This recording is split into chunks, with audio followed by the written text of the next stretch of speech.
They used to be called guide dogs, but they're correctly known as service animals. Not just dogs and not just for the blind. People with many different disabilities can use them. But as Carter Evans reports tonight, there are abuses. From the time they're puppies, service dogs are rigorously trained to help those who need them most get into places where no pets are allowed. The dogs are identified by the vests they wear, but since it's not illegal to buy these vests, it's easy for imposters to go online. There we are. My choices are endless. Susan Lee Vick is National Director of Canine Companions for Independence. This is Bambi, Bambi's new service dog vest. This one has a seal saying the Department of Justice. There was never any vision of this outcome, this just sort of explosion of the have a vest, wear a vest, go anywhere you want with your pet. No one saw that. I always thought that service dogs was somebody with a really profound disability. But your disability just isn't that obvious. Correct. Peter Morgan has a spinal disorder I dropped the keys, took a get, that makes it nearly impossible for him to bend. took a drop. He teaches kids with special needs, a Chuka constantly at the ready.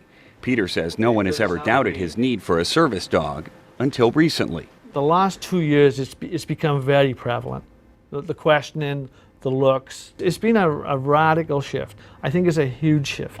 And now, wherever he goes, Restaurants, movie cinemas. he sees fakes. At a recent dinner out, There was another dog, even by the casual observer, you could tell it was not a service dog. But did it have a vest? It had a vest. It was eating off the floor, licking people, lunging at people. then, he says, the dog's owner pulled him aside. And he started to say, it's really neat that we can bring these dogs in here and get away with it because, you know, my dog's not a service dog and neither is yours. And I just turned to him, I said, you have absolutely no idea what you're doing.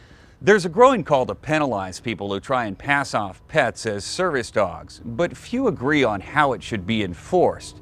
Advocates for the disabled say the biggest problem may just be ignorance. Bringing your pet dog out into a public place harms that person's with disabilities' right to live a free and independent life. So they should stop it. Peter Morgan says he's been kicked out of restaurants when other dogs act up.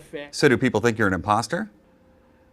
Yeah, it kind of felt like that. People that are actually doing this should really take a long, deep breath and think about how they are affecting less able people than themselves. That, he says, would provide the most valuable service. Carter Evans, CBS News, Los Angeles.